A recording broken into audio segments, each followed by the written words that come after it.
কেউ পূজায় যাবেন না। পূজায় যাওয়া হারাম। ভাই বলেন, পূজায় যাওয়া হারাম, ঈমান থাকবে না।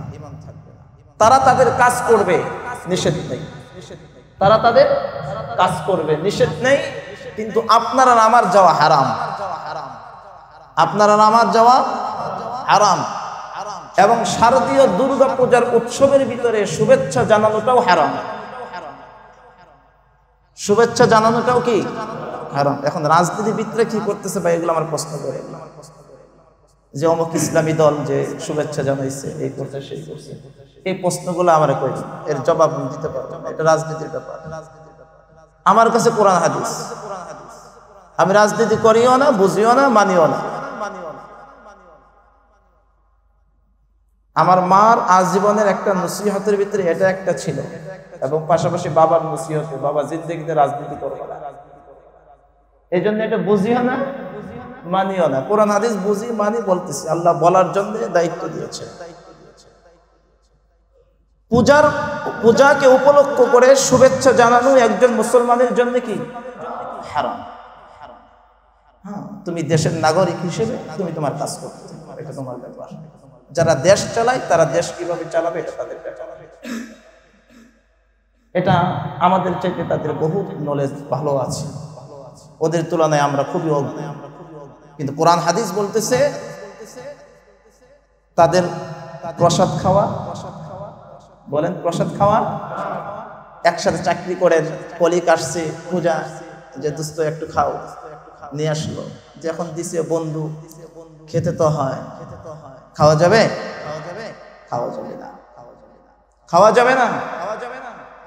ঈমান বাঁচাইতে হবে, এটা মনে রাখবেন। যেহেতু মিলে গেছে এই জন্য কথাটা। আজকে যেমন বোঝা যায় গাজাতে কোনো খাবার নাই, অর্থ সংকট, রিজিকের সংকট, কিন্তু আমার ভাইয়েরা এখনো পর্যন্ত দিন ছাইরে দেয় নাই। আমার গাজার মুমিন বোনেরা এখনো পর্যন্ত বলে নাই লা ইলাহা ইল্লাল্লাহ মানি না। তারা এখনো পর্যন্ত পানি পাই না, খাবার পাই না। এই যে কষ্ট, তার মানে বোঝা যায় তারা এখনো পর্যন্ত জান্নাতের পথে আছে। আল্লাহ বলতেছেন পূর্ববর্তী জমানায় যারা ঈমানদার ছিল, মাসাতহুমুল বাসা, তাদের কাছে টাকা ছিল না, অর্থ সংকট ছিল, ওয়াদ-দাররা ওয়া যুলজিলু, তাদের উপর বিপদগ্রস্ত তারা হয়েছিল, দুর্দশাগ্রস্ত হয়েছিল, চতুর্দিকে তাদের বিপদ গ্রাস করেছিল। বিপদ গ্রাস করতে করতে তাদের অবস্থাটা এরকম হয়েছে, তাদের জবান দিয়ে পর্যন্ত বের হয়েছে মাতা নাসরুল্লাহ, কখন আল্লাহ তাআলার সাহায্য আসবে, আল্লাহ তাআলার সাহায্য কখন আসবে। মুসলমান, আপনি আর আমি সাহাবীদের জমানা দেখি নাই, নবীদের জমানা দেখি নাই। এই কোরআনে কারীমের আয়াত পড়ার পরে এখন আমার সামনে গাজার অবস্থাটা আমার সামনে ভেসে ওঠে, কারণ তারাও তো আসমানের দিকে তাকায় আছে।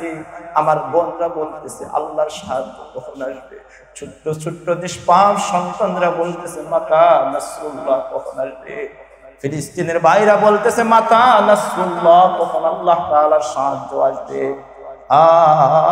নবীরা পর্যন্ত এই কথা বলেছেন, ওয়াজুলজিলু হাত্তা ইয়াকুলার রাসূল ওয়াল্লাযীনা আমানু মা'হু মাতা নাসরুল্লাহ।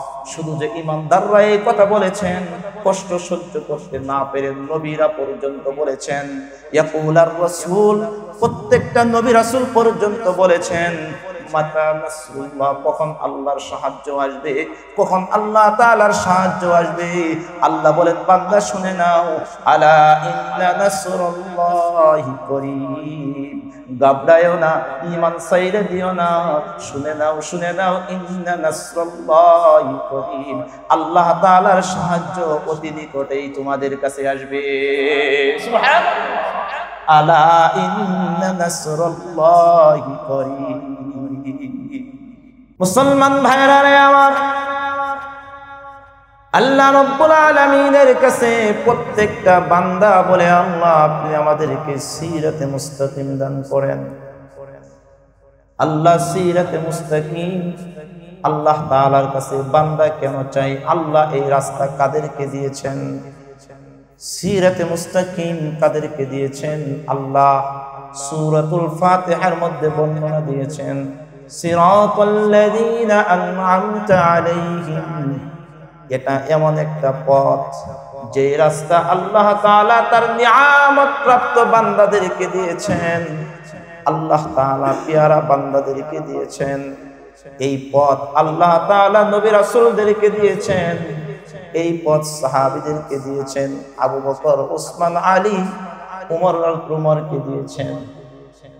ওলি আল্লাহ কুতুব গাউসদেরকে আল্লাহ তাআলা সিরাতে মুস্তাকিম দিয়েছেন, কারণ তারা সিরাতে মুস্তাকিম প্রাপ্ত হয়েছে।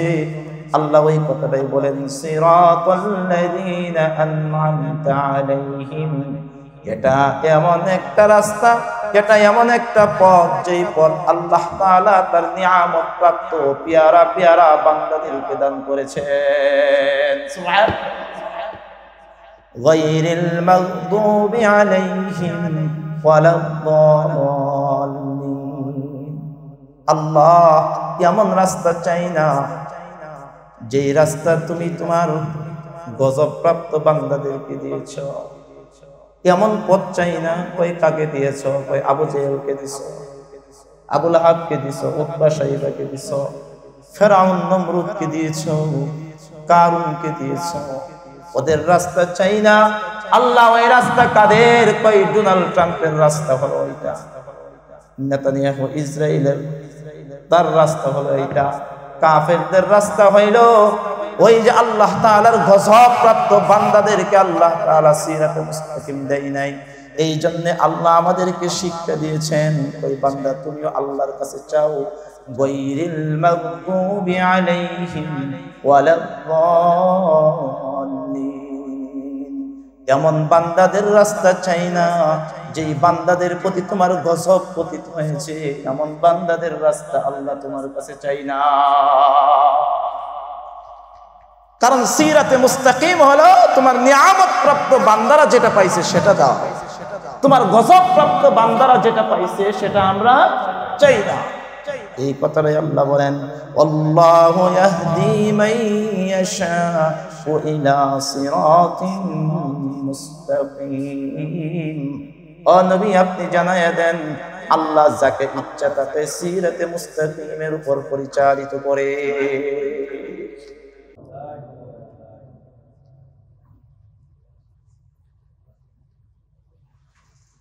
আলহামদুলিল্লাহ,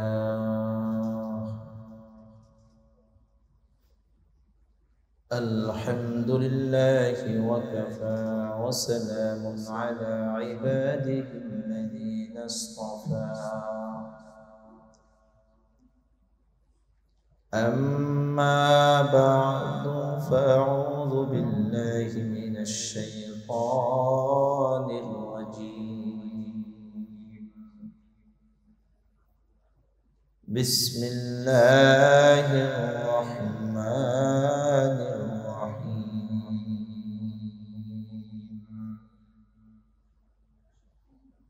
কানা আন-নাসু উম্মাতান ওয়াহিদা ফাবা'আসা আল্লাহু النبيين مبشرين ومنذرين وأنزل معهم الكتاب بالحق ليحكم بين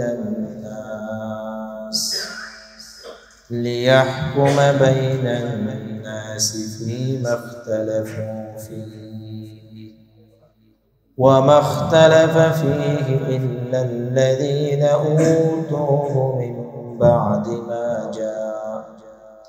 من بعد ما جاءتهم البينات بغيا بينهم فهدى الله الذين آمنوا لما اختلفوا فيه من الحق بإذنه والله يهدي من يشاء إلى صراط مستقيم.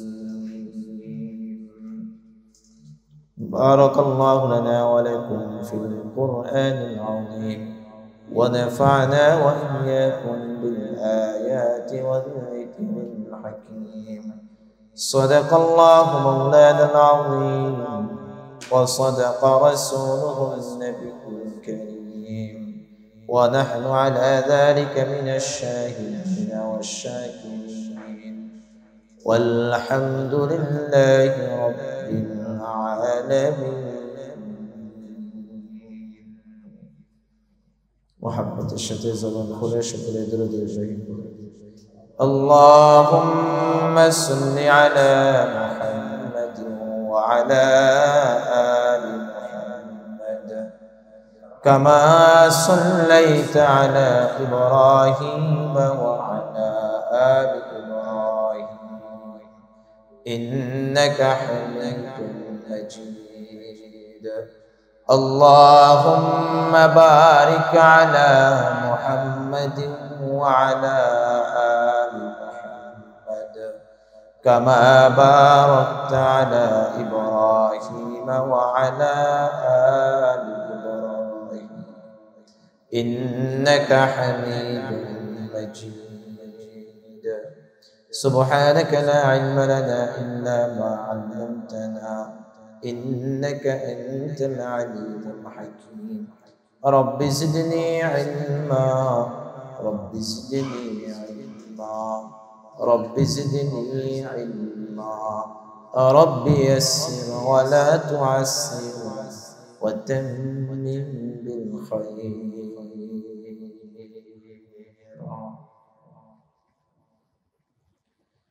الحمد لله। অসংখ্য শুকর ও সুজুদ সেই মহান মালিকের কুদরতি দরবারে, যিনি অত্যন্ত দয়া করে মায়া করে সালাতুল আইশা বা জামাআত আদায় করার পর দুনিয়ার হাজারো ব্যস্ততা থেকে মুক্ত করে, যে মহান মালিক আপনাকে আমাকে পৃথিবীর সর্বোৎকৃষ্ট জায়গা, সর্বোৎকৃষ্ট মজলিসে বসার তৌফিক দান করেছেন, কোরআন হাদিসের আলোকে দ্বীনি কথাবার্তা বলা এবং শোনার তৌফিক দান করেছেন, সেজন্য সেই মহান মালিকের কুদরতি দরবারে জবান খুলে কালিমাতুশ শুকরিয়া আদায় করি, বলি আলহামদুলিল্লাহ।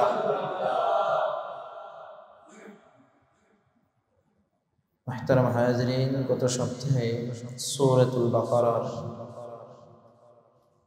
212 নম্বর আয়াতে কারিমার আলোচনা শেষ হয়েছিল। যে আয়াতে কারিমায় আল্লাহ তাআলা দুনিয়ার মোহাব্বত, দুনিয়ার ভালোবাসাকে নিন্দা করেছেন, দুনিয়ার চাকচিক্য, দুনিয়ার সৌন্দর্যতাকে আল্লাহ তাআলা কাফেরদের জন্য সুশোভিত করেছেন। মুমিনের জন্য দুনিয়ার চাকচিক্য, দুনিয়ার সৌন্দর্যতা, দুনিয়ার নাজ ও নিয়ামত, এটা মুমিনের জন্য আল্লাহ তাআলা রাখেন। কারণ মুমিনের জন্য আল্লাহ তাআলা রেখেছেন আখিরাত, আর কাফেরের জন্য আখিরাতে কিচ্ছু নেই। এই কথা বলার পরে আল্লাহ তাআলা পৃথিবীর আদিকাল থেকে মানুষের অবস্থা কি ছিল এর বিবরণ দিচ্ছি। 213 নম্বর আয়াতে কারিমায় আল্লাহ তাআলা শুরুতেই বলতেছেন, কানান নাসু উম্মাতান ওয়াহিদা, পৃথিবীর প্রত্যেকটা মানুষ এক ধর্মে বিশ্বাসী ছিল। পৃথিবীর প্রতিটা মানুষ, কথা বলেন, প্রত্যেকটা মানুষ এক ধর্মে বিশ্বাসী ছিল, অর্থাৎ তাওহীদের বিশ্বাসী ছিল। পৃথিবীর প্রত্যেকটা মানুষ একত্ববাদে বিশ্বাসী ছিল। পৃথিবীতে কোনো ধর্ম ছিল না। পৃথিবীর সূচনা লগ্ন থেকে, আদিকাল থেকে কানান নাসু উম্মাতান ওয়াহিদা, প্রত্যেকটা মানুষ এক জাতিতে, এক তাওহীদে, এক ধর্মে বিশ্বাসী ছিল। জাতীয়তা একটাই ছিল, সেটা ছিল কি? ইসলাম, তাওহীদ। সবাই আল্লাহ তাআলার একত্ববাদকে বিশ্বাস করত। এর তাফসীর কি তাহলে? পরবর্তীতে এই যে জাত, হিন্দু ধর্মাবলম্বী, বৌদ্ধ, খ্রিস্টান, আরো যে কত ধর্ম আছে পৃথিবীতে আপনার আমার অজানার মাঝে, এটা কিভাবে হলো, কোথা থেকে হলো, কতদিন থেকে হলো? তাফসীরে এর বিভিন্ন রকমের বর্ণনা পাওয়া যায়। এক নম্বর, আল্লাহ তাআলা হযরত আদম আলাইহিস সালাতু ওয়াস সালাম আর আম্মা জান হাওয়া আলাইহিস সালাতু ওয়াস সালামকে যখন পৃথিবীতে প্রেরণ করলেন জান্নাত থেকে, আল্লাহ বললেন ওয়াকুলনা ইহবিতু মিনহা জামিআ فإما يأتينكم مني هدى فمن تبع هداي فلا خوف عليهم ولا هم يحزنون। আল্লাহ বলেন তোমরা এখান থেকে বের হয়ে যাও। আম্মা জান হাওয়া আলাইহিস সালাতু ওয়াস সালাম আর আব্বা জান আদম আলাইহিস সালাতু ওয়াস সালামকে জান্নাত থেকে বের করে দেওয়া হলো। জান্নাত থেকে আসলেন কোথায়? এই জমিনে, এই দুনিয়ায়। এখান থেকে নিয়ে তাফসীরের কিতাবের ভিতরে পাওয়া যায় কয়েকটা বর্ণনা পাওয়া যায়। এক নম্বর বর্ণনা যে হযরত আদম আলাইহিস সালাতু ওয়াস সালামের পরে পৃথিবীতে দুই নম্বর নবীকে, দ্বিতীয় নবীকে, হযরত আদম তো প্রথম নবী, আব্বাজান আদম প্রথম নবী, দ্বিতীয় নবীকে, দ্বিতীয় নবী হলো হযরত ইদ্রিস আলাইহিস সালাতু ওয়াস সালাম। কে? হযরত ইদ্রিস আলাইহিস সালাতু ওয়াস সালাম।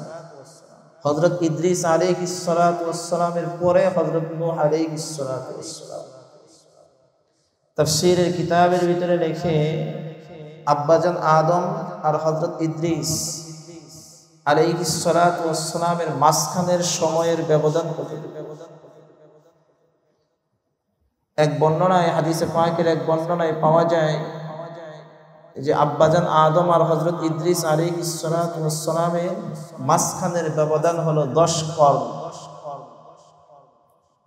আরবি ভাষায় কর্ণের হিসাব হলো এক কর্ণ হলো 1 শতাব্দী। এক কর্ণ 1 শতাব্দী, 100 বছর। এক কর্ণের সময় সমান 100 বছর। তাহলে যদি 10 কর্ণ হয় তাহলে কতদিন হয়? 1000 বছর। অর্থাৎ 1000 বছর পরে হযরত ইদ্রিস আলাইহিস সালাতু ওয়াস সালামকে আল্লাহ তাআলা নবী হিসেবে প্রেরণ করেছেন। এই পর্যন্ত দুনিয়ার সবাই হযরত আদম আলাইহিস সালাতু ওয়াস সালাম আর আম্মা জান হাওয়া আলাইহিস সালাতু ওয়াস সালাম থেকে আস্তে আস্তে যেই প্রজন্ম সৃষ্টি হয়েছে, সবাই এক ধর্মে, এক তাওহীদের বিশ্বাসী ছিল। সবাই এক আল্লাহকে মানত, সবাই আল্লাহকে মানত। আস্তে আস্তে করে তাদের যখন দুনিয়াতে বসবাস করা শুরু হয়ে গেল, তখন তাদের মাঝে বিভিন্ন রকমের ফিতনা ফাসাদ, বিভিন্ন রকমের মতবাদ আস্তে আস্তে প্রবেশ করা শুরু করল। আর এর পিছনের মূল ভূমিকা যিনি পালন করেছেন তিনি হলেন মিস্টার ইবলিস। তিনি কে? মিস্টার ইবলিস। কারণ ইবলিসের টার্গেটই তো হলো যে বান্দাকে এক খোদার উপরে রাখতে দিবে না, আল্লাহ থেকে কিভাবে বিমুখ করা যায়, আল্লাহর সাথে কিভাবে শিরিক স্থাপন করা যায়, শরীক স্থাপন করা যায়, এটা হলো ইবলিসের মিশন। এটা শুরু করছে কিভাবে? প্রথমে এটা সংগঠিত করছে তিনি, ইবলিসে সংগঠিত করছে আব্বাজান আদম আলাইহিস সালাতু ওয়াস সালামের দুই পুত্রের মাঝে ঘটনা ঘটায়া, হাবিল আর কাবিল। হাবিল কাবিলকে কি করছে? হত্যা করছে। হাবিল কাবিলকে হত্যা করেছে। পৃথিবীর সর্বপ্রথম হত্যাকারী হইল কাবিল। পৃথিবীর সর্বপ্রথম হত্যাকারী কে? কাবিল। এই জন্য ও যে হাবিলকে হত্যা করেছে, কাবিল হত্যাকারী, হাবিল হত্যাকারী না। কাবিল হত্যাকারী হাবিলকে করছে। হ্যাঁ, তাহলে হত্যাকারী কে? হত্যাকারী কাবিল। কাকে করছে? হাবিলকে করছে। এটা চেনার জন্য আরেকটু ইনফরমেশন দিই আপনাদেরকে। হত্যার আরবি হলো কতল। হত্যা এটা আরবি শব্দ। কি? কতল, এটা আরবি শব্দ। আর কাবিলের সর্বপ্রথম নামের প্রথম হরফ হইল কফ। কাবিল বানান লিখতে গেলে ওর সর্বপ্রথম আরবিতে কি বানান আসে? কফ, ক আসে। এভাবে চিনে রাখবে। তো ওদের ভিতরেই যখন কাবিল হাবিলকে হত্যা করল, সূত্র কি ছিল? বিবাহ শাদী। এই আস্তে আস্তে করে শয়তান যখন সোয়ার হয়ে গেল, শয়তান যখন তাদের উপরে সোয়ার হওয়া শুরু হয়ে গেল, তখন ওই একত্ববাদে যে বিশ্বাসীগুলো ছিল তাদের ধর্মের ভিতরে বিভিন্ন রকম শয়তান এক একটা করে বিভিন্ন রকমের মতবাদ সৃষ্টি করা শুরু করে। এই আস্তে আস্তে করে ধর্ম ভাগ হওয়া শুরু করলো, জাতীয়তা ভিন্ন হওয়া শুরু করলো।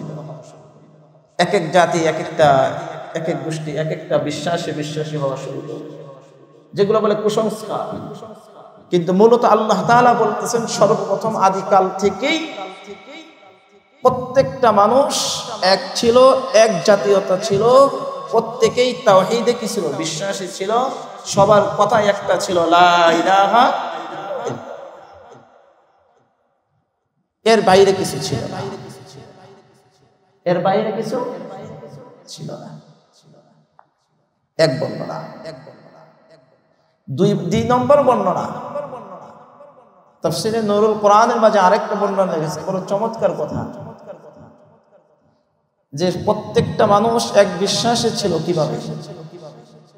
সবাই এক বিশ্বাসে, সবাই বলেছেন লা ইলাহা ইল্লাল্লাহ, আল্লাহ ছাড়া আর কোনো মাবুদ। বড় আশ্চর্য ধরনের কথা।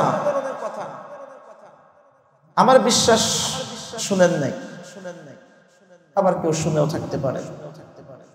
বড় চমৎকার কথা লিখেছে। আল্লাহ তাআলা যখন সমস্ত মানুষগুলোকে সৃষ্টি করলেন, সৃষ্টি করার পরে আল্লাহ তাআলা আলমে আরওয়াহেতে, রূহের জগতে, রূহের জগতে আল্লাহ তাআলা সবাইকে প্রশ্ন করলেন কি? আলাস্তু বিরাব্বিকুম, তোমাদের রব কে? আমি কি তোমাদের রব নয়? আল্লাহ প্রশ্ন করলেন আলাস্তু বিরাব্বিকুম, আমি কি তোমাদের? আল্লাহ তাআলার এই প্রশ্ন শুনে সবাই নিশ্চুপ, কেউ জবাব দেয় না। কি জবাব দেব? আল্লাহ প্রশ্ন করতেছেন আলাস্তু বিরাব্বিকুম, আমি কি তোমাদের রব নয়? যে নতুন কথাটা, যেটা আশ্চর্য ধরনের কথাটা, তাফসীরে নূরুল কোরআনের ভিতরে রেখে সর্বপ্রথম ক্বালু বালা, হ্যাঁ আপনি আমাদের রব। সর্বপ্রথম কে বলেছেন? রূহের জগতের সর্বপ্রথম কে স্বীকৃতি দিয়েছেন? একজন স্বীকৃতি দিয়েছেন। তারটা শুনে সবাই এক বাক্যে পরবর্তীতে বলেছেন, সবাই একসাথে বলে নাই।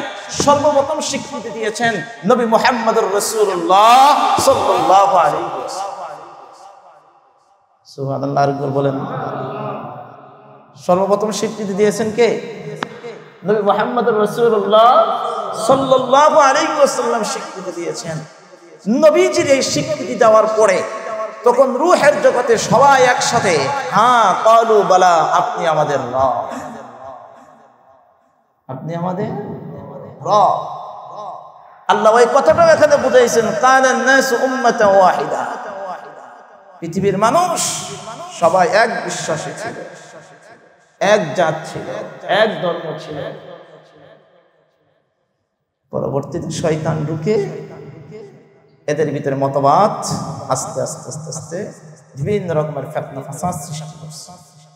360টা মূর্তি পূজা, লিঙ্গের পূজা, পাথরের পূজা, গাছের পূজা। এখন তো কি দুর্গা পূজা তো শুরু হয়ে গেছে মনে হয়, 28 তারিখ থেকে শুরু হবে। মুসলমান সাবধান, সবাইকে সহিহ বুঝদান করে। আচ্ছা, তাহলে কি বলতেছিলাম? পৃথিবীর প্রত্যেকটা মানুষ এক বিশ্বাসে বিশ্বাসী ছিল। সবার ধর্ম কি ছিল? ইসলাম। সবার একটাই কথা ছিল, লা ইলাহা ইল্লাল্লাহ।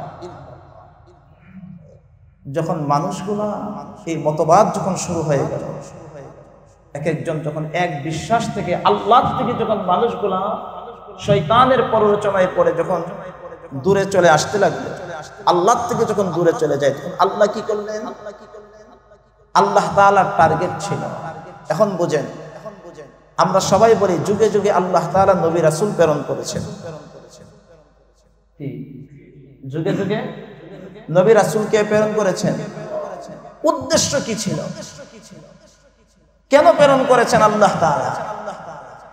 আল্লাহ তাআলা নবী রাসূল প্রেরণ করেছেন এই উদ্দেশ্যে যে আমার এই বান্দাগুলা বিভিন্ন ধর্মে স্থানান্তরিত হয়ে যাচ্ছে, তাদের ভিতরে বিভিন্ন রকম মতবাদ তৈরি হয়ে যাচ্ছে, আমার বান্দাগুলা বিভক্ত হয়ে যাচ্ছে, এক একটা দল হয়ে যাচ্ছে।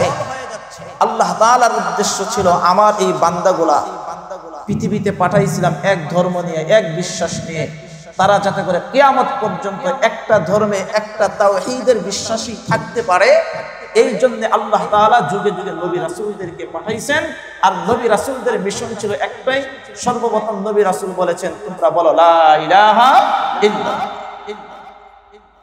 নবী রাসূলদের টার্গেটই হলো এটা, যে সমস্ত মানুষদেরকে আল্লাহ তাআলার গোলাম হিসেবে কিভাবে রাখা যায়, আল্লাহ তাআলার গোলাম হিসেবে কিভাবে রাখা যায়, ধর্মের ভেদাভেদ যাতে করে না থাকে।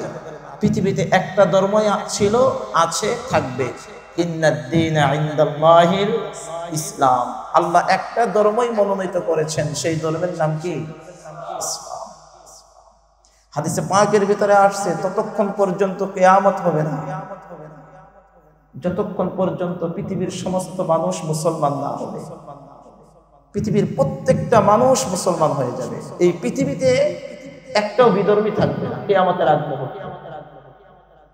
কিয়ামতের আগ মুহূর্তে পৃথিবীতে কি থাকবে না? কোনো বিধর্মী থাকবে না। আল্লাহকে বিশ্বাস করে না অন্য কোনো ধর্মের কোনো লোকই থাকবে না। এরকম একটা সিচুয়েশন আসবে শেষ জামানায়। সবাই লা ইলাহা ইল্লাল্লাহ মুহাম্মাদুর রাসূলুল্লাহ, সবাই মুসলিম হবে। সবাই পৃথিবীর শেষ জামানায় কিয়ামতের আগে সবাই মুসলিম হবে, জেনে রাখবেন। পরবর্তীতে এই সিচুয়েশন পার হওয়ার পরে আবার সমস্ত মানুষগুলা গুমরাহ হয়ে যাবে। কি হয়ে যাবে? গুমরাহ হয়ে যাবে। মানুষের ভিতরে আরো এর চাইতে ভয়াবহতা, মালিকের নাফরমানিতে যখন চূড়ান্ত পর্যায়ে যখন পৌঁছবে, তখন কিয়ামত হবে। কারণ হাদিসে পাকের ভিতরে আসছে, কিয়ামত ততক্ষণ পর্যন্ত হবে না যতক্ষণ পর্যন্ত জমিনে একজন আল্লাহ আল্লাহ বলনে ওয়ালা থাকবে। কি? আল্লাহ আল্লাহ বলনে ওয়ালা থাকবে, ততক্ষণ পর্যন্ত কি হবে না? কিয়ামত হবে না। তার মানে একজনও থাকবে না আল্লাহ আল্লাহ বলনে ওয়ালা। একজন আল্লাহর ওলি এই হাদিসের ব্যাখ্যায় বলেছেন, আল্লাহ আল্লাহ বলনে ওয়ালা থাকবে না। এর দ্বারা উদ্দেশ্য কি? উনি বলেছেন যে যতক্ষণ পর্যন্ত পৃথিবীতে একজন আলেমও থাকবে না। এর একটা ব্যাখ্যায় লিখেছে যে আলেম থাকবে না পৃথিবীতে, হাফিজে কোরআন থাকবে না। কারণ আলেম না থাকা মানে নবীর ওয়ারিস নাই। বুঝেন নাই? আলেম না থাকা মানে কি? নবীর ওয়ারিস নাই। কারণ এখন নবীর দায়িত্ব পালন করতেছে কারা? উলামায়ে কেরাম। যে মানুষদেরকে, পথগুলা মানুষদেরকে পথের উপরে ঠিক রাখার জন্য এই ভূমিকা পালন করতেছে উলামায়ে কেরাম। তো আল্লাহ আল্লাহ বলতে ওয়ালা একটা মানুষও থাকবে না। তবে এই সিচুয়েশন করার আগে পৃথিবীতে এমন একটা অবস্থা হবে যে সমস্ত মানুষ মুসলমান হবে। তারপরে অবস্থা হবে এরকম যে আল্লাহ আল্লাহ বলতে ওয়ালা কেউ থাকবে না, একজনও থাকবে না। তখন সিংহে ফু হবে, ইসরাফিল আলাইহিস সালাতু ওয়াস সালাম ফু দিবে। আখিরি জামানা, কিয়ামত অতি সন্নিকটে। এই জন্য আল্লাহ তাআলা বলতেছেন, মানুষগুলাকে পাঠাইছিলাম এক বিশ্বাস নিয়ে, এক ধর্মের উপরে আমি মানুষদেরকে প্রেরণ করেছি। কিন্তু মানুষগুলা যখন বিভক্ত হওয়া শুরু করলো, মতবিরোধ তাদের মাঝে যখন চূড়ান্ত পর্যায়ে পৌঁছা শুরু করলো, তখন আল্লাহ কি করলেন? আল্লাহ বলেন, ফাবা'আসাল্লাহু আন-নাবিয়্যিনা মুবাশশিরিনা ওয়া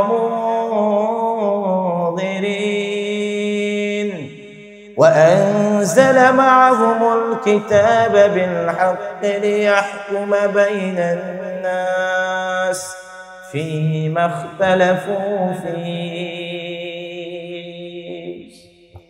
আল্লাহ বলেন তখন ফাবাআসাল্লাহ আল্লাহ তাআলা এই জমিনে প্রেরণ করলেন নবীদেরকে কি আল্লাহ তাআলা তখন কাদেরকে প্রেরণ করলেন নবীদেরকে প্রেরণ করলেন কি হিসেবে প্রেরণ করলেন মুবাশশিরিন সুসংবাদদাতা হিসেবে নবীদেরকে প্রেরণ করলেন সুসংবাদদাতা হিসেবে অর্থাৎ জান্নাতের সুসংবাদ দেওয়ার জন্য মানুষ আল্লাহ থেকে দূরে চলে গেছো তোমরা তো এক বিশ্বাসে ছিলা এখন তোমরা আল্লাহ থেকে দূরে চলে গেছো এইরকম জান্নাতের সুসংবাদ দেওয়ার জন্য নবীদেরকে প্রেরণ করলেন ওয়া মুনযিরিন ভীতি প্রদর্শনকারী হিসেবে যে মানুষদেরকে ভয় দেখাও জাহান্নামের ভয় কাদের ভয় জাহান্নামের ভয় মানুষদেরকে দেখাও وأنزل معهم الكتاب بالحق ليحكم بين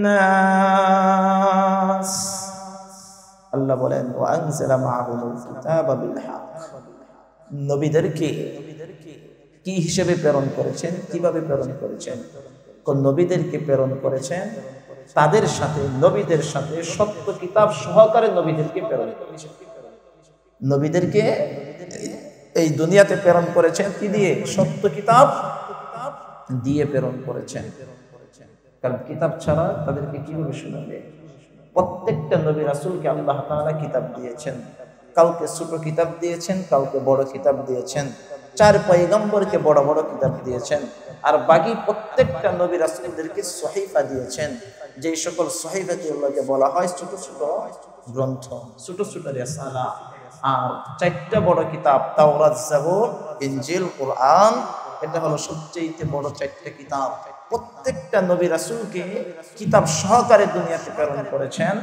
যাতে করে ওই কিতাবের উপর পড়ে পড়ে মানুষদেরকে হেদায়েতের বাণী হেদায়েতের পথ দেখাইতে পারে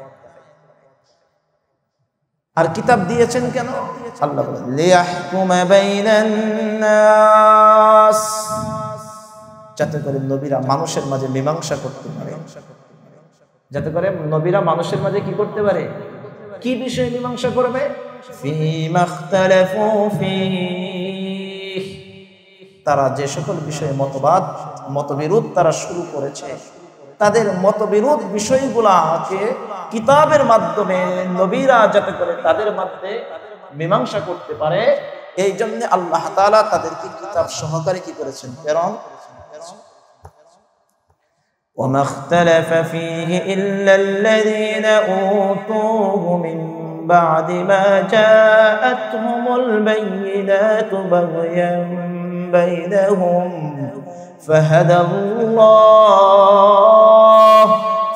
الله الذين آمنوا لما اختلفوا فيه من الحق بإذنه الله বলেন মতবাদ করছে কেন মতবিরোধ করেছে কে কারা কারা মতবিরোধ করেছে তো মতবিরোধ তারাই করেছে ওমাখতালাফা ফি আল্লাহ বলেন আমার ধর্মের মাঝে মতবিরোধ করে নাই ইল্লা তবে তারাই করেছে আল্লাযীনা উতুহু যাদেরকে কিতাব দেওয়া হয়েছিল তারাই করেছে যে জাতিকে কিতাব দেওয়া হয়েছিল তারাই কি করেছেন আল্লাহ তাআলার ধর্মের মাঝে কি করেছেন মতবিরোধ সৃষ্টি করেছে যেরকম ভাবে এক এক ধর্ম এক এক দল কেউ শনিবারকে সম্মান করা শুরু করলো কেউ রবিবারকে কেউ জুমাকে কিন্তু আল্লাহ তাআলার কাছে আগে থেকে মনোনীত সম্মানিত দিন হলো জুমা সম্মানিত দিন কি ছিল জুমার দিন কিন্তু ইহুদিরা কয় মানি না শনিবারে খ্রিস্টানরা কয় মানি না রবিবার এই এক একটা মতবাদ অর্থাৎ ইহুদিদের কাছেও কিতাব ছিল আবার খ্রিস্টানদের কাছেও কি ছিল কিতাব ছিল আল্লাহ এই কথাটাই বলেছেন যে মতবিরোধ করেছে কারা যাদেরকে কিতাব দেওয়া হয়েছিল করেছে কখন মিন বাদি মা জাআতহুমুল বাইয়িনাত তাদের কাছে সুস্পষ্ট নিদর্শন আসার পরেই তারা করেছে ইচ্ছা করেই করেছে ওই কেন করেছে বাগিয়াম বাইনাহুম ওই তাদের পরস্পরের মাঝে হিংসা বিদ্বেষ কি হিংসা বিদ্বেষের কারণে তারা একজন আরেকজনের কি করেছে মতবিরোধ করেছে হিংসার কারণে, বিদ্বেষের কারণে, যে সে আমার চাইতে বড় হয়ে গেছে। কারণ কোন ইহুদি কোন নাসারা নবী মুহাম্মদুর রাসূলুল্লাহ সাল্লাল্লাহু আলাইহি ওয়াসাল্লামকে পর্যন্ত সহজে তারা কি করতে পারে না, মানতে। কেন? ওই হিংসা একটাই ছিল, যে আমাদের বনি ইসরাইল থেকে এখন চলে যাচ্ছে নবুয়তের ধারা শাখা। আল্লাহ এই কথা বলেছেন। তবে ফাহাদাল্লাহ الذين آمنوا لما اختلفوا فيه من الحق بإذنه। আল্লাহ বলেন ফাহাদাল্লাহ, অতঃপর আল্লাহ তাআলা হেদায়েত দান করলেন। আল্লাহ তাআলা আলোর পথ দেখাইলেন কাদেরকে? আল্লাযীনা আমানু, যারা ঈমানদার ছিল। যারা ঈমানদার ছিল আল্লাহ তাআলা তাদেরকে কি করেছেন? হেদায়েত দিয়েছেন। লিমা ইখতালাফু ফীহি মিনাল হাক্কি বিইজনিহি, যেই বিষয়ে তারা মতবিরোধ করেছিল আল্লাহ তাআলার অনুমতিতে, আল্লাহ তাআলার ইচ্ছায় আল্লাহ তাআলা তাদেরকে কি করেছেন? হেদায়েত দান করেছেন, তাদেরকে হেদায়েত দিয়েছেন। কই কেন? কারণ হেদায়েতের মালিক কে? বলেন, হেদায়েতের মালিক কে? আল্লাহ। কারণ হেদায়েত কোন নবী কোন মানুষকে দিতে পারে না, হেদায়েত কেউ কাউকে দিতে পারে না। কারণ হেদায়েতের মালিক যদি মানুষ হইতো তাহলে হযরত ইব্রাহিম আলাইহিস সালাতু ওয়াস সালামের আব্বা কাফের থাকতো না। হেদায়েতের মালিক যদি নবী হইতো তাহলে হযরত নূহ আলাইহিস সালাতু ওয়াস সালামের ছেলে কি থাকতো না? কাফের থাকতো না। হেদায়েতের মালিক যদি নবী হইতো তাহলে হযরত লূত আলাইহিস সালাতু ওয়াস সালামের স্ত্রী কাফের থাকতো না। হেদায়েতের মালিক যদি নবী হইতো তাহলে নবী মুহাম্মদুর রাসূলুল্লাহ সাল্লাল্লাহু আলাইহি ওয়াসাল্লামের চাচা আবু লাহাব কাফের থাকতো না। হেদায়েতের মালিক কে? আল্লাহ। নবীজি আবু লাহাবকে বুঝায়, চাচা আমার নাম বলাতে সমস্যা, বলতে হবে না, শুধু বলেন লা ইলাহা ইল্লাল্লাহ, বাকি তো বুঝবো। হেদায়েত পাইছে। আল্লাহ তখন কি করেছেন? আয়াত নাযিল করেছেন, নবী আপনি যাকে মহাব্বত করেন, ভালোবাসেন, আপনি ইচ্ছা করলেই তাকে কি দিতে পারবেন না? হেদায়েত। তারপর আল্লাহ তার প্রতি দয়া করছেন। আবু লাহাবের সর্বনিম্ন শাস্তি হবে, আবু তালিবের কি হবে? সর্বনিম্ন শাস্তি হবে। তার পায়ের ভিতরে জাহান্নামের জুতা পরিধান করিয়ে দেওয়া হবে। হ্যাঁ, কেন? কারণ হেদায়েতের মালিক আল্লাহ, কোন নবী রাসূল না। আল্লাহ যাকে ইচ্ছা, দেখেন না দুনিয়াতে, দেখেন একজন খারাপ মানুষের ছেলে দেখবেন আলেম হয়ে গেছে, হাফেজ হয়ে গেছে, কোরআনে কারীমের মাওলানা হয়ে গেছে, মুফতি হয়ে গেছে। আবার দেখবেন কোন আলেমের গড়ে পোলাপান দেখবেন জালেম হয়ে গেছে। অভাব নাই, অভাব নাই। অথচ বাবা কিন্তু খাঁটি একজন মুসলমান বুজুর্গ, বাবা একজন খাঁটি মুসলমান বুজুর্গ, আল্লাহওয়ালা, এর ভিতরে কোনো সন্দেহ নাই, সবাই বলে। কিন্তু সন্তানগুলো একটা হেদায়েতের উপরে নাই, নামাজের খবর নাই, আমলের খবর নাই, দাড়ির খবর নাই, সুন্নতের খবর নাই। মানুষ দেখলে বলে এর ঘর থেকে এটা কি হয়েছে, এর ঘর থেকে এটা কি হয়েছে। আবার খারাপের ঘর থেকে ভালো হইলে কই গোবরে পদ্ম ফুল ফুটছে। কারণ সবকিছুর মালিক কে? আল্লাহ। এই কথাটা বলুন, আল্লাহু ইয়াহদি মান ইয়াশা,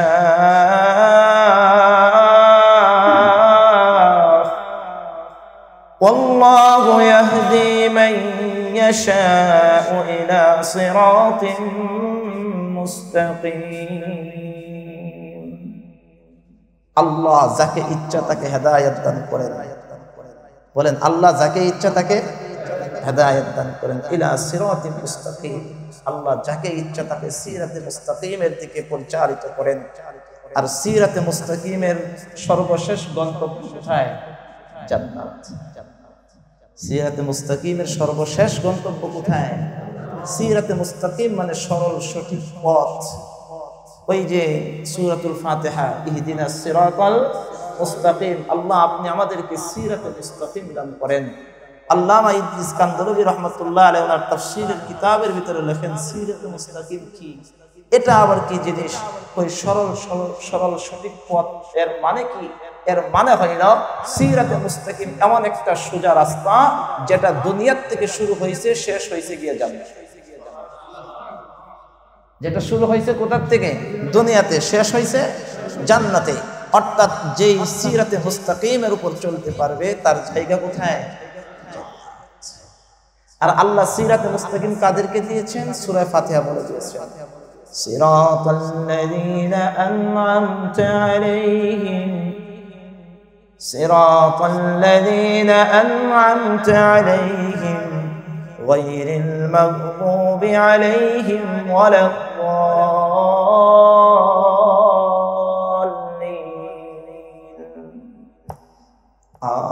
আমরা তো অর্থ বুঝে বুঝে নামাজ পড়ি, চেষ্টাও করি না মনোযোগ দেওয়ারও, ফিকির দেওয়ার। মুসলমান ভাইরা রে আমার, আল্লাহ রাব্বুল আলামিনের কাছে প্রত্যেকটা বান্দা বলে, আল্লাহ আপনি আমাদেরকে সিরাতে মুস্তাকিম দান করেন।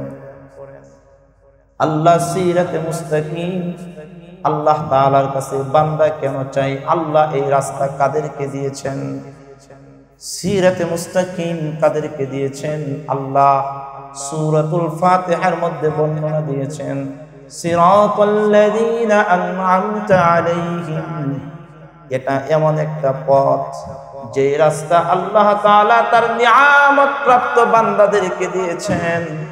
আল্লাহ তাআলা পেয়ারা বান্দাদেরকে দিয়েছেন এই পথ। আল্লাহ তাআলা নবী রাসূলদেরকে দিয়েছেন এই পথ, সাহাবীদেরকে দিয়েছেন, আবু বকর, ওসমান, আলী, উমরকে দিয়েছেন।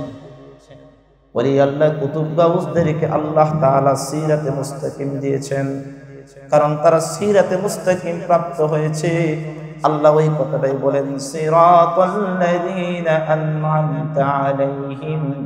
এটা এমন একটা রাস্তা, এটা এমন একটা পথ, যেই পথ আল্লাহ তাআলা তার নিয়ামত প্রাপ্ত পেয়ারা পেয়ারা বান্দাদেরকে দান করেছেন। সুবহানাল্লাহ।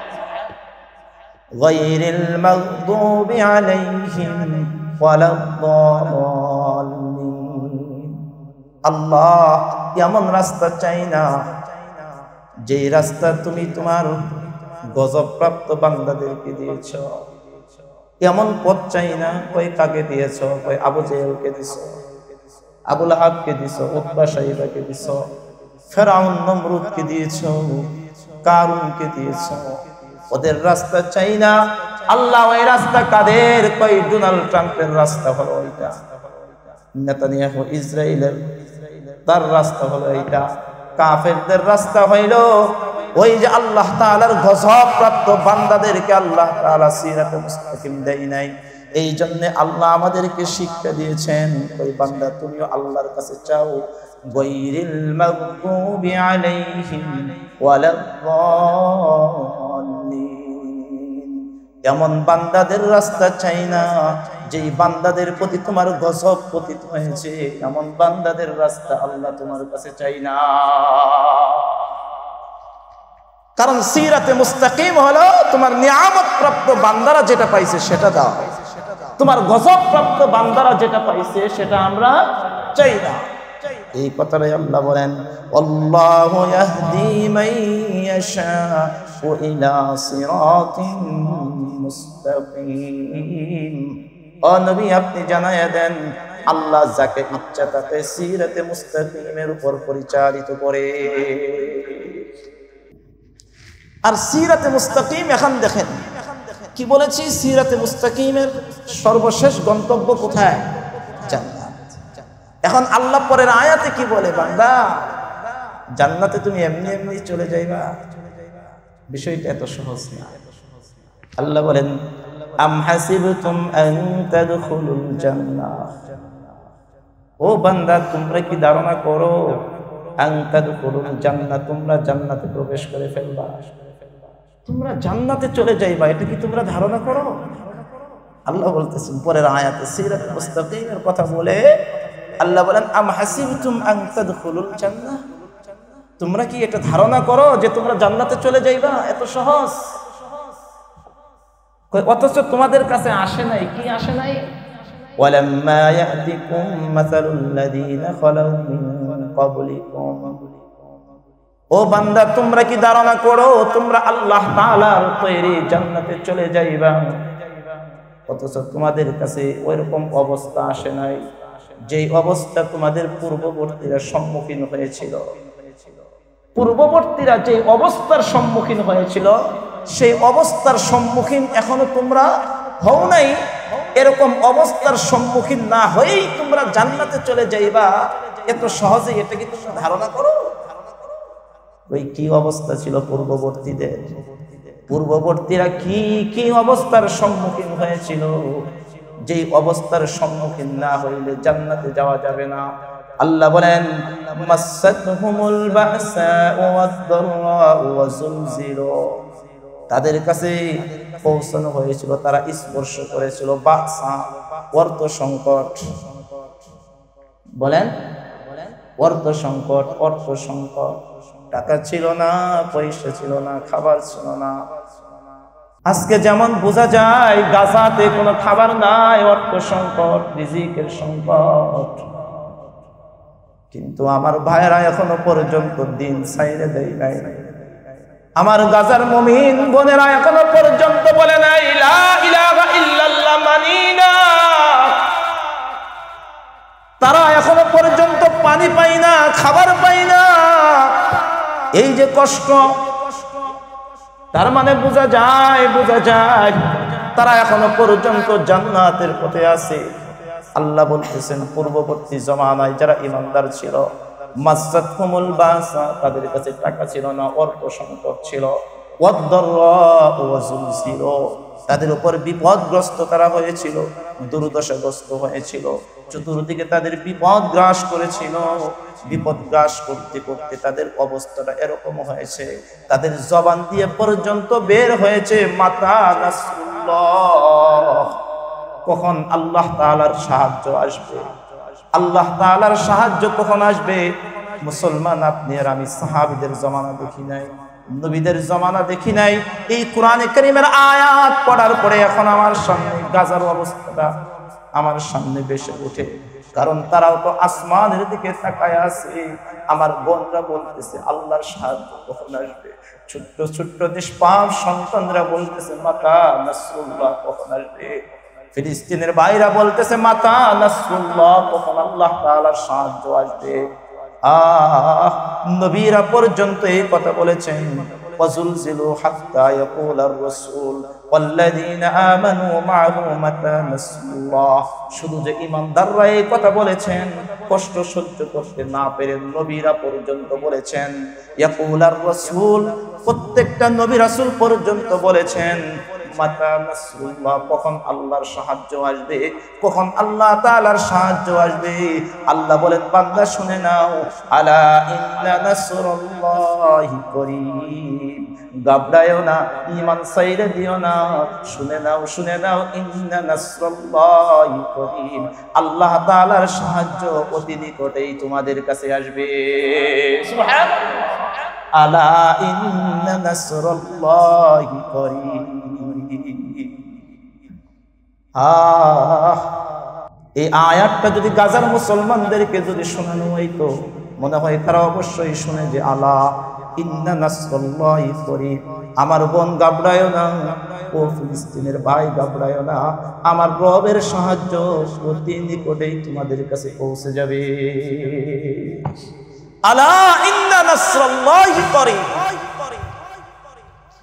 আল্লাহ বলতেছেন এত সহজ, অর্থের কষ্ট করবেন না, রিজিকের কষ্ট করবেন না, খাবারের কষ্ট করবেন না, দিন টিকায় রাখার জন্য, আর এমনি জান্নাতে চলে যাব দৌড় দিয়ে, এত সহজ।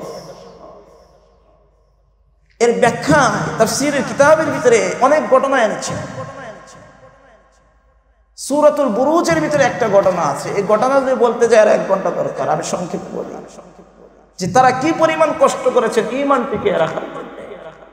আল্লাহ রাসূল সাহাবীদেরকে বলেছেন তোমরা ঈমান এত ঘাবড়ায় যাও না, যে পূর্ববর্তী জমানার মানুষদের মাথার উপরে করাত ধরেছে, করাত ধরে বলেছে ঈমান ছাড়, তাহলে 2টা ফাঁক দিয়ে দিল।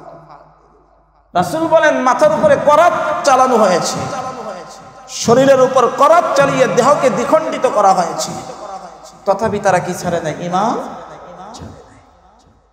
সূরাতুল বুরুজের ঘটনা, কুতিলা আসহাবুল উখদুদ, যারা ঈমান এনেছিল তাদের জন্য পরিখা খনন করা হয়েছিল, গর্ত খনন করা হয়েছিল। ইয়ামানের এক কাফের বাদশা ছিল। এই কাফের বাদশার কাছে এক জাদুকর থাকতো। জাদুকর যখন শেষ পর্যায়ে যখন পৌঁছে গেল, তো জাদুকর বাদশার কাছে গিয়ে বলে, বাদশাহ, আমি তো দুনিয়ার থেকে চলে যাব, আমি চলে যাওয়ার পরে দুনিয়াতে তো আমার একটা উত্তরসূরি রেখে যাওয়া দরকার। আপনি আপনার রাজ্য থেকে যাচাই বাছাই করে খুব ব্রেনি মেধাবী একটা ছেলে আমাকে দেন, যাতে করে আমি তাকে কিছু দিয়ে যেতে পারি। এক বালককে যাচাই বাছাই করে বের করা হলো, তার কাছে দেয়। কথা বুঝবেন? তো বালক ওই জাদুকরের যেখানে আস্তানা আর বালকের যেখানে বাড়ি আর জাদুকরের আস্তানা, এর মাঝখানে একটা সন্ন্যাসী, অর্থাৎ তৎকালীন জামানায় একজন সন্ন্যাসী, অর্থাৎ যে সন্ন্যাসী ছিল তাওহীদে বিশ্বাসী ইহুদি নাসারা, যারা বলতো কি লা ইলাহা, এরকম আল্লাহকে বিশ্বাস করেওয়ালা একটা বান্দার সন্ন্যাসীর আস্তানা ছিল জাদুকর আর ওই ছেলের বাড়ির মাঝখানে। তো একদিন এই ছেলেটা জাদুকরের কাছ থেকে কিছু বিদ্যা শিখে তার মনের ভিতরে কৌতূহল জাগছে যে দেখি এর কাছে একটু যায়। তো যাওয়ার পরে সন্ন্যাসী যখন তার আচার আখলাক ব্যবহার পাইছে, ছেলেটা মুগ্ধ হয়ে গেছে। মুগ্ধ হওয়ার পরে এখন ছেলেটা এই খ্রিস্ট ধর্মের প্রতি, অর্থাৎ এক আল্লাহর যে তাওহীদের যে ধর্ম, এই ধর্মের প্রতি সে কি হয়েছে, মায়ের হয়ে গেছে। কিসের জাদুবিদ্যা শিখে, এটাই তো ভালো। আচ্ছা, এইভাবে করতে করতে হঠাৎ একদিন ছেলে এই সন্ন্যাসীর কাছ থেকে ফিরে তার বাড়ির দিকে যখন রওনা, হঠাৎ করে রাস্তার মাঝখানে বিশাল এক জানোয়ার বসে আছে, ভয়ঙ্কর জানোয়ার। সবাই ভয় পাচ্ছে, কেউ তাকে তাড়াইতে পারতেছে না। তো এই বালক তাফসীরের কিতাবের ভিতরে লেখে, হাদিসের ভিতরে আসছে, মুসলিমের হাদিসের বর্ণনা, সূরাতুল বুরুজের তাফসীরে আসছে। এই বালক চিন্তা করতেছে যে আজকে আমার পরীক্ষার সময় আসছে, যে দেখি কোন ধর্ম সত্য, জাদুবিদ্যা সত্য নাকি সন্ন্যাসীর ধর্ম সত্য। তো এখন যুবক একটা পাথর নিয়ে এই নিয়তে যে যদি সন্ন্যাসীর ধর্ম যদি সত্য হয়, তাহলে এই পাথর দেওয়ার পরে জানোয়ার যেন চলে যায়, এই নিয়তে পাথর একটা ছোট্ট একটা পাথর উঠে জানোয়ারের উপরে নিক্ষেপ করছে, সাথে সাথে জানোয়ার চলে গেছে। সুবহানাল্লাহ বলবেন না? জানোয়ার কি করছে, হিংস্র প্রাণী চলে গেছে। এলাকার মানুষ তো দেখছে, সবাই বলতেছে এই ছেলে তো অনেক কিছু জানে, অনেক কিছু। আস্তে আস্তে করে এখন তার কাছে বিভিন্ন রকমের মানুষ আসে যে আমার ছেলেটাকে একটা ফু দাও, এই দাও, সেই দাও। এরকম অবস্থা হয়ে গেছে, এই ছেলে এখন যা করে তাই ভালো হয়ে যায়। অন্ধ ভালো হয়ে যাইতেছে, কুষ্ঠরোগ ভালো হয়ে যাইতেছে, তাফসীরের কিতাবের ভিতরে অন্ধ ভালো হয়ে যাইতেছে, চোখের আলো ফিরে আসে। এই সংবাদ পৌঁছতে পৌঁছতে রাজ দরবারে গিয়ে পৌঁছে। রাজ দরবারে তখন একজন মন্ত্রী ছিল, যে মন্ত্রীর চোখ ছিল কানা, চোখে অন্ধ, কানা মন্ত্রী। তো এই কানা মন্ত্রী যখন এই সংবাদ পাইছে যে এরকম একটা ছেলে আছে, যে ছেলে কিছু করলে হাত দিয়ে কিছু ফু দিলেই কি হয়ে যায়, ভালো হয়ে যায়, তো তার দৌড়ায় আসছে বালকের কাছে। বালক এসে বলে যে তুমি আমার চোখটা ভালো করে দাও। তো বালকও শর্ত দিছে, আমি তোমার চোখ ভালো করে দেবো, শর্ত একটা। কই কি? আমি যেই ধর্মকে বিশ্বাস করি, অর্থাৎ তুমি যে আগের ধর্ম এগুলা ছাড়বা, তুমিও বলবা লা ইলাহা ইল্লাল্লাহ, আল্লাহ ছাড়া আর কোনো মাবুদ নেই। তুমি যদি আমার এই আল্লাহ তাআলাকে যদি মানো, তাহলে আমি তোমার এই চিকিৎসা করব। ঠিক আছে, মান, তুমি আমার চোখ ভালো করে দাও। এখন আল্লাহ তাআলার মেহেরবানিতে সে একটা ফু দিছে, সাথে সাথে আল্লাহ তাআলা তার চোখ ভালো করে দিয়েছে। পরের দিন মন্ত্রী রাজ দরবারে, রাজার সামনে, কাফের বাদশার সামনে, বাদশা তারে দেখে আর আশ্চর্য হয়ে দেখে, কিরে তুই গতকালকে তো কানা আছিলি, আজকে দিয়ে ভালো? কানা আবার কেমনে ভালো হয়? হে সহজে বলে না, কাউকে বলে না, বলতে চাই না বাদশাকে, কারণ সে জানে যদি বলি তাহলে এটা বিপরীত কিছু হবে। তখন তার মন্ত্রীর উপরে তার অত্যাচার করা আরম্ভ করছে। বাধ্য হইয়া সে ওই বালকের নাম বলে দিচ্ছে যে আমাকে অমুক বালকে ভালো করছে। তখন বালকরে ডাকছে যে তুমি কাকে মানো? আমি এক আল্লাহকে মানি, আমি এক আল্লাহকে মানি, আপনাকে মানি না, আপনার ধর্মকেও মানি না, আমি মানি লা ইলাহা ইল্লাল্লাহ। তখন বাদশা বলতেছে না, এটা করা যাবে না, তুমি ছেড়ে দাও। কই না, তাফসীরের কিতাবের ভিতরে লেখে কই তুমি যদি না করো তাহলে তোমাকে আমি মেরে ফেলবো, কই তোমার যা ইচ্ছা তাই করো। এখন বাদশা তাকে হুকুম দিছে তার সৈন্যবাহিনীকে একে নিয়ে যাও, পাহাড়ের উপরে উঠায়া পাহাড়ের চূড়ার থেকে ফেলে তাকে ফেলে দিয়ে হত্যা করে রাখার দরকার নেই। আল্লাহ কিতাবের ভিতরে লেখে যখন তার সৈন্যবাহিনী সহকারে পাহাড়ের উপরে যখন উঠছে তখন যুবক আল্লাহকে ডাক দিয়ে বলে, আল্লাহ তুমি সবকিছুর মালিক, এদের কাছে তো আমার মরণ নেই, তুমি আমাকে বাঁচাও। এই কথা যেভাবে বলছে এমনি পাহাড়ের ভিতরে ভূমিকম্প শুরু হয়ে গেছে।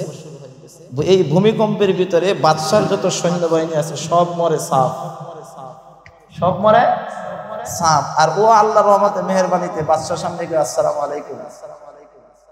বালক কার সামনে? বাদশার সামনে। আসসালামু আলাইকুম। কিরে তুই এখানে কে? আমার সৈন্যবাহিনী কই? এগুলো সব মরে গেছে। তখন বাদশা কয়ের আবার গ্রেফতার করে, আবার গ্রেফতার করছে।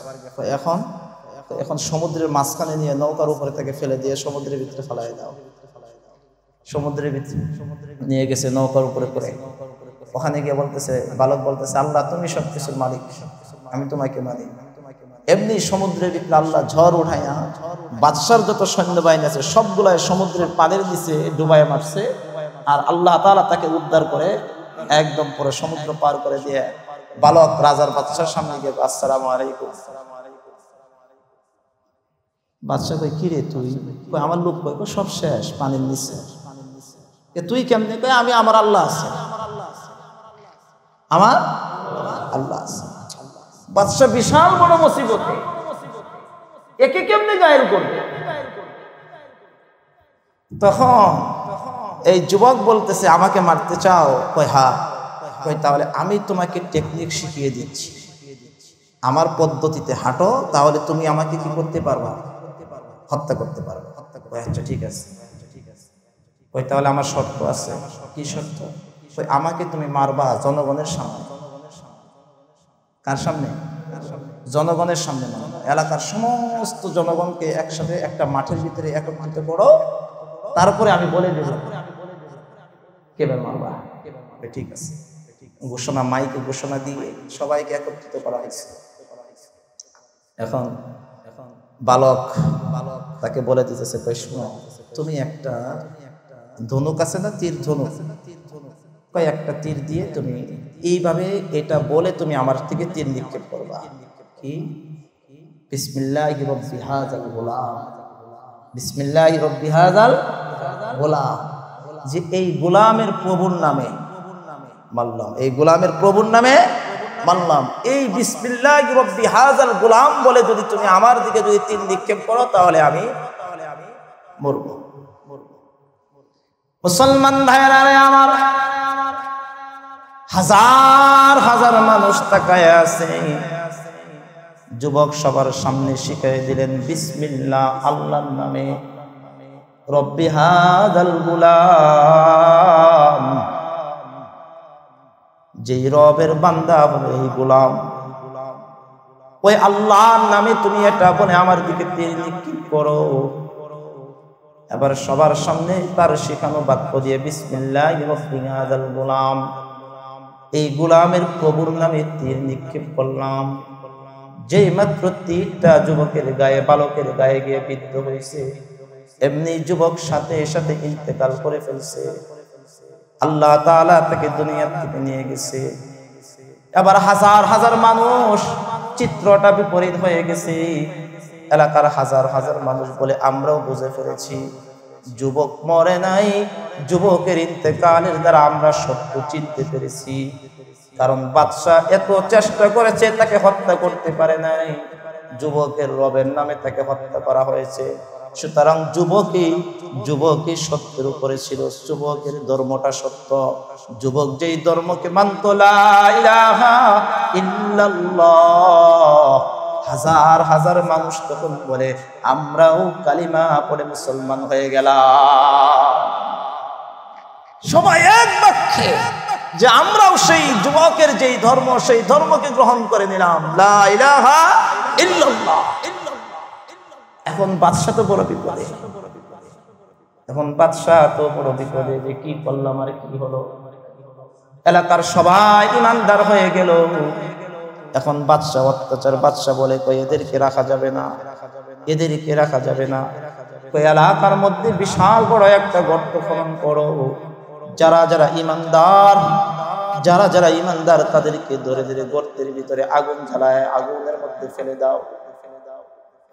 মধ্যে ফেলে দাও, হত্যা করো, পরীক্ষা খনন করো। কুতিলা আসহাবুল উখদুদ। এবার গর্ত খনন করে চুলা জ্বালায় আগুন জ্বালানো হলো। ইমানদারদেরকে ধরে আর জিজ্ঞেস করে ঈমান ছাড়বি না? এখানে ছাড়বো। প্রত্যেকটা মুসলমান বলে জীবন দিয়ে দিব, তথাপি আমরা এক আল্লাহকে ছাড়বো না। হাজার হাজার মানুষকে সেই পরীক্ষার ভিতরে ফেলে হত্যা করা হয়েছে। এই কথাটাই আল্লাহ বলেছেন, জান্নাতে যেতে চাও তাদের মতন তো তোমরা কোনো কষ্টই করো না। ঈমান টিকায় রাখার জন্য তারা জীবন্ত চুলার ভিতরে তারা দগ্ধ হয়েছে।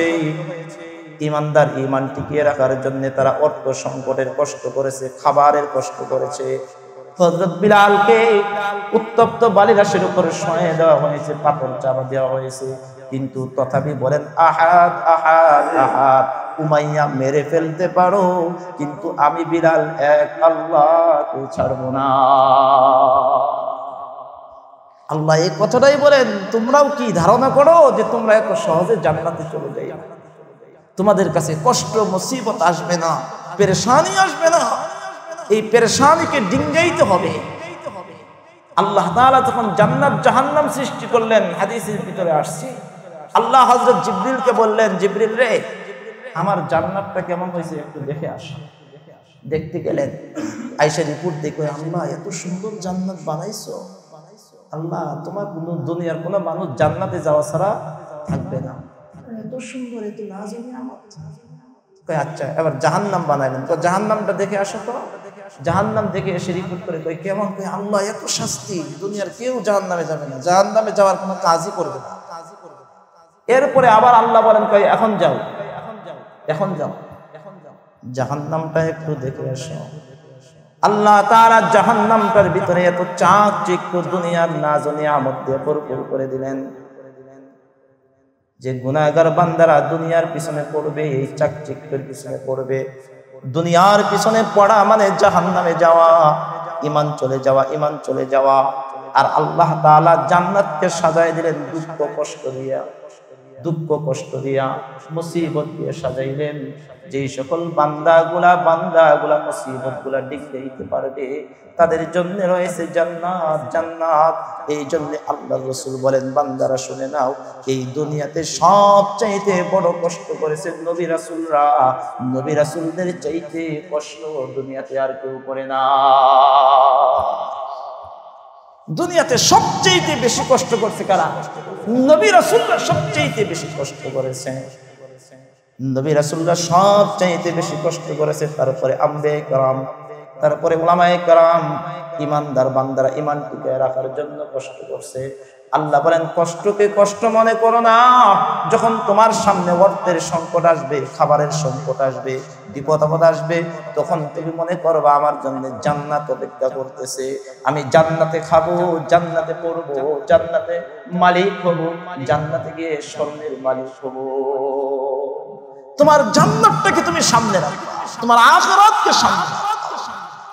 এই কথাটাই আল্লাহ বলেন, ও বান্দা, তোমরা কি এমনি কি জান্নাতে চলে যাইতে চাও? অথচ তাদের মতো তোমরা এখনো কোনো কষ্ট সহ্য করো নাই। এমন কষ্ট, যে কষ্টের কারণে নবী রাসূলুল্লাহ পর্যন্ত বলছে, মাতা নাসরুল্লাহ, আল্লাহ তাআলার সাহায্য কখন আসবে, আল্লাহ তাআলার সাহায্য কখন আসবে?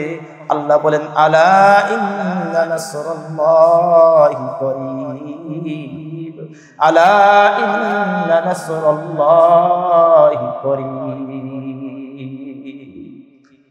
খাবারের সংকট কাকে বলে? দিন শিখতে গেলে বোঝা যায়। কওমি মাদ্রাসার ছাত্রদেরকে বলেন খাবারের সংকট কাকে বলে। ওই জামানাটা নাই যে জামাতে আমরা পড়ালেখা করছি। আমরা পড়ালেখা করছি, 2 বেলা খাবার ছিল, 2 বেলা মাদ্রাসায় পড়েছিলাম। মাদ্রাসায় যখন খাবার খাইছি, আল্লাহু আকবার, ডাউল আর আলু ভর্তা, ডাউল আর আলু ভর্তা। আর ডাউলটা যখন ভাতের উপরে থাকতো, চাউলের উপরে সব মরা কিরাগুলা সব দেশে থাকতো। জিরার মতন করে একটা একটা করে বাচ্ছি, আঙ্গুলের মাথা দিয়ে একটা একটা করে ডাউলের উপর থেকে সরায় প্লেটের উপরে সাজাইছি। মনে হয়েছে এগুলা জিরা, মনে হয়েছে এগুলা জিরা। আসলে জিরা না, সবগুলাই ওই চাউলের মরা কিরা পোকাগুলো ছিল। তথাপি আলেম ছাড়ি নাই, যাই নাই। কোনদিন মাদ্রাসায় ঘোষণা হয়ে গেছে আজকে রাতের খাবার নাই, নাই খাবার নাই। যেদিন কোনদিন বলা হয়েছে যে আজকে কোন রকম ভাবে একটা গোশতের ব্যবস্থা হয়েছে পোলাপাদের খুশি দেখে, উলামায়ে কেরাম এত কষ্ট করে দিন টিকায় রাখার জন্য ওই নবী রাসূলদের দ্বারা